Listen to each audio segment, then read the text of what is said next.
breaking news prescription অবিহনে বিক্ৰী কৰিব নোৱাৰিব কাহৰ ঔষধ দেশৰ স্বাস্থ্য মন্ত্ৰালয়ে জাৰি কৰিলে জৰুৰী নিৰ্দেশনা দেশত কফ চিৰাপত অধিক ডিইজি পোৱাৰ বাবে এই সিদ্ধান্ত গ্ৰহণ কৰা হৈছে কফ চিৰাপ খাই বহু শিশুৰ মৃত্যুৰ পাছতে এই সিদ্ধান্ত মধ্যপ্ৰদেশ ৰাজস্থান পশ্চিমবংগত যোৱাটো বৰ্ষত কফ চিৰাপ খাই বহু শিশুৰ মৃত্যু হোৱাৰ পিছতে চৰকাৰে তদন্ত আৰম্ভ কৰিছিল ৰাজ্য চৰকাৰসমূহে তদন্ত আৰম্ভ কৰিছিল কি ঘটনাক লৈ কফ চিৰাপক লৈ স্বাস্থ্য মন্ত্ৰালয়ে এতিয়া এই গুৰুত্বপূৰ্ণ সিদ্ধান্ত গ্ৰহণ কৰিছে এই সন্দৰ্ভত স্বাস্থ্য মন্ত্ৰালয়ে এক চৰকাৰী অধিসূচনা জাৰি কৰিছে দেশজুৰি কফ চিৰাপৰ ক্ৰয় বিক্ৰয় সম্পৰ্কে নতুন নিয়ম দিয়া হৈছে এতিয়ালৈকে সাধাৰণ কাহ হলে ঔষধৰ দোকানৰ পৰা সহজে কফ চিৰাপ কিনিব পৰা গৈছিল চিকিৎসকৰ প্ৰেছক্ৰিপশ্যনৰ প্ৰয়োজন নাছিল কিন্তু এতিয়া নতুন নিয়ম অনুসৰি কফ চিৰাপৰ বাবে প্ৰয়োজন হ'ব চিকিৎসকৰ পৰামৰ্শ আৰু কেৱল কফ চিৰাপ বুলি নহয় বহুতো ভিটামিনৰ ক্ষেত্ৰতো একেই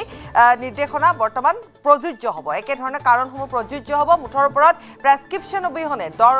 ডক্টৰৰ বা চিকিৎসকৰ পৰামৰ্শ অবিহনে এতিয়া কফ চিৰাপ ফাৰ্মাচীৰ পৰা কিনিব নোৱাৰিব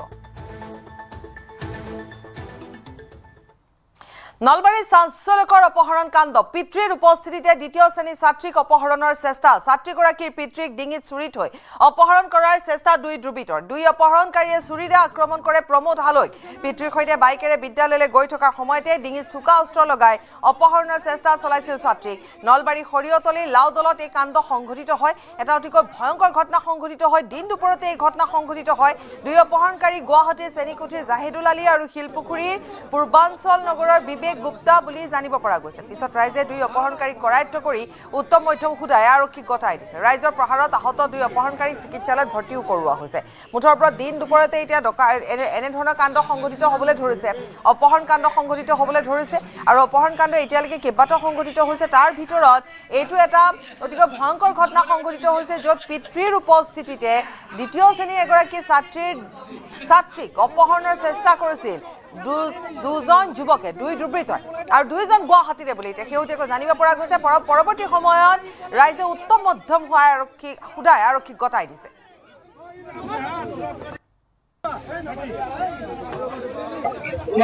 মইনাটোৰ লগত মই স্কুলত গৈ আছো তাৰমানে ইয়াতে সৰিয়তলী শংকৰদেৱ শিশু নিকেতনত মোৰ নাম প্ৰমোদ হালৈ শংকৰদেৱ শিশু নিকেতন সৰিয়তলীত কাম কৰো মই তাৰমানে সদায় ৰাতিপুৱা একেলগে মই স্কুলত আহিলে মই মাইনাটোকো লৈ আহোঁ দ্বিতীয় মানত পঢ়ে মই হাৱেটো উঠিছো মাত্ৰ হাৱেটো পাৰ হ'ম বুলি উঠিছো মাত্ৰ এতিয়া সেই দুষ্ট মানুহজনে ইয়াতে মোক এই চুৰিখন লগাই দিছে দি পেলাই হাল্লা নকৰবি কিন্তু কৈছে মাতৃক চাইকেলৰ পৰা উঠাই লৈ গৈছে আমাৰ গাঁৱৰে ভাইটিহঁতে মোৰ ভাই একেইজন তেওঁলোকে মানে ই ৰিক্সা চলাই মই ভাইটিহঁতে সৰু হাতত মানে গেৰালো সিহঁতে দৌৰি যাতে মাতক সিহঁতে নিছিলে মাতক জোল মাৰি দিছে দি পেলাই মোৰ চাইকেলৰ পৰা ঠেলা খাই পৰি গলো তাৰপিছত সিহঁতে দৌৰিছে ইয়াতে ধৰি আনি সিহঁতক পুলিচে গতাই দিলে সিহঁতে দুজন ধৰছে কিন্তু সিহঁতৰ লগত যদি আৰু আছো যদি নাজো সিহঁতৰ লগত ধান চুৰি আছে চুৰিখন মোক গলত হানিম বুলি পেলাই দেখুৱাই মই এইখিনি মই কাটি দিছো দেখিছেনে এইখিনি কাটি অপহৰণকাৰী ইয়াতে মই চিনি নাপাওঁ মই চিনি নাপাওঁ সবাই নোৱাৰো কোনখিনি জেগা আমাৰ লাউদলৰ মেইন চব এইটোতে কি নাম ক'ত ঘৰ হৈ গ'ল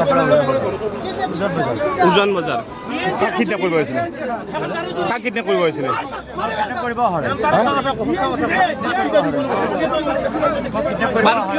আপোনাৰ জল জীৱন মিছনৰ হোম কানেকশ্যনৰ মানুহ হয় বৃষ্টি হয় মই আপোনাৰ পাইপৰ কাম কৰোঁ তেখেতে মানে PWD কণ্ট্ৰেক্টাৰ আছিলে আগতে চব আছে তেখেতে মানে মোক মাতিছিলে আৰু দাদা এজনৰ পইচা পাওঁ তুমি আহিবাচোন মই কথা পাতিম এনেকুৱা কালাকাৰী কৰিছে তাৰপিছত মই বাচ্চাটো বচাব ওলাওঁতে মই ভয়তে দৌৰ মাৰোঁতে বাচ্চাক কোনে চুৰি মাৰিছে বাচ্চাৰ বাপেকক কোনে গলাত মাৰিছে এইফালে চা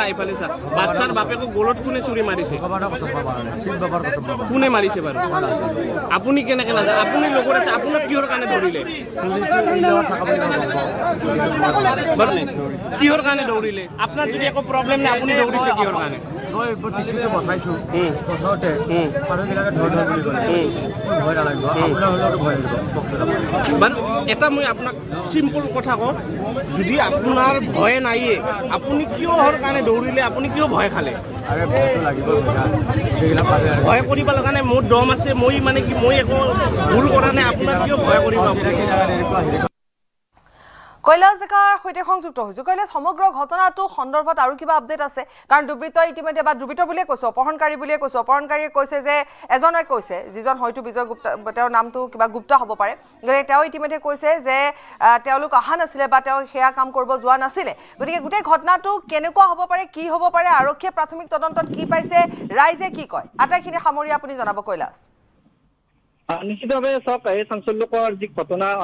বৰ্তমান যিটো অপহৰণৰ ঘটনা বুলি চৰ্চিত হৈছে আচলতে এই ঘটনা কিহৰ বাবে সংঘটিত হৈছে বৰ্তমানো প্ৰকৃত তথ্য জানিব পৰা হোৱা নাই কাৰণ আৰক্ষীয়ে ইতিমধ্যে সমগ্ৰ ঘটনা তদন্ত প্ৰক্ৰিয়া অব্যাহত ৰাখিছে আৰু ৰাতিপুৱাৰ ভাগতে নিজৰ বিদ্যালয়লৈ বুলি আচলতে পিতৃ কন্যা আহি থকা সময়ছোৱাতে এই ঘটনা সংঘটিত হৈছিল আৰু পিতৃৰ তৎপৰতাতে আচলতে কন্যাগৰাকীয়ে ৰক্ষা পৰিছিল কিন্তু পৰৱৰ্তী সময়ছোৱাত যিটো আৰক্ষী ঘটনাস্থলীত উপস্থিত হৈছিল ৰাইজে উত্তম মাধ্যম ঘটাইছিল সেই দুয়োগৰাকী অপহৰণৰ যি অপহৰণকাৰী বুলি সকলোৱে আচলতে চৰ্চিত হৈছে দুয়োগৰাকীক ইতিমধ্যে ৰাইজে উত্তম মাধ্যম ঘটাইছিল আৰু পৰৱৰ্তী সময়ছোৱাত আৰক্ষী উদ্ধাৰ কৰি তেওঁলোকক চিকিৎসালয়ত ভৰ্তি কৰাইছিল আৰু বৰ্তমানে যিহেতু চিকিৎসাধীন হৈ আছে অন্যহাতে আৰক্ষী সমগ্ৰ ঘটনা তদন্ত প্ৰক্ৰিয়া অব্যাহত ৰাখিছে আৰু নিশ্চিতভাৱে এই ঘটনা কিহৰ বাবে সংঘটিত হৈছে অপহৰণ কাণ্ড এনে অন্য কিবা ঘটনা আচলতে জড়িত হৈছে পৰৱৰ্তী সময়ছোৱাত নিশ্চিতভাৱে জানিব পৰা যাব ধন্যবাদ কৈলাশ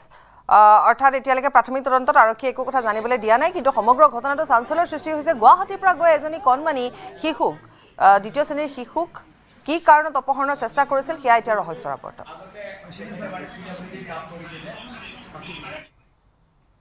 তিনিচুকীয়াৰ মাকুম গংগাবাৰীত ৰেষ্টুৰেণ্টৰ গৰাকীৰ আক্ৰমণৰ বলি হোৱা মুকুট উৰাঙৰ মৃত্যু হৈছে 12 জুনত মাকুম গংগাবাৰীত আৰবান টেষ্টি ৰেষ্টুৰেণ্টৰ গৰাকী ইমৰান সিদ্দিকীয়ে প্ৰহাৰ কৰিছিল মুকুট উৰাঙক শয্যাশায়ী মুকুট উৰাঙক আৰক্ষী চিকিৎসালয়লৈ নিবলৈ লওঁতে পৰিয়ালৰ লোকে বাধা দিছিল সোমবাৰে পুনৰ লোকজনৰ অৱস্থা সংকটজনক হোৱা চিকিৎসালয়ত ভৰ্তি কৰোৱা হৈছিল উল্লেখযোগ্য যে কোনো এক ঘটনা কেন্দ্ৰ কৰি ইমৰান সিদ্দিকী আৰু মুকুট উৰাঙৰ মাজত বাকবিতণ্ডা হৈছিল পাছত ইমৰান সিদ্দিকীয়ে বেয়াকৈ প্ৰহাৰ কৰিছিল মুকুট উৰাঙক ঘটনা কেন্দ্ৰ কৰি পৰিস্থিতি উত্তপ্ত হৈছিল পৰিস্থিতি নিয়ন্ত্ৰণৰ বাবে যোৱা আৰক্ষীকো প্ৰহাৰ কৰিছিল উত্তেজিত লোকে পৰৱৰ্তী সময়ত ৰেষ্টুৰেণ্টখন ভাঙি একাংশ লোকে লণ্ডভণ্ড কৰিছিল চিকিৎসাৰ সম্পূৰ্ণ ব্যয় বহন নকৰাৰ অভিযোগ উত্থাপন কৰি ৰেষ্টুৰেণ্টখনৰ সন্মুখত আঘাতপ্ৰাপ্ত লোকজনক লগত লৈ তীব্ৰ প্ৰতিবাদ সাব্যস্ত কৰিছিল আৰবান টেষ্টি ৰেষ্টুৰেণ্টত অৱশেষত প্ৰশাসনিক বিষয়া উপস্থিতিত তলা উলুমাই দিয়া হৈছিল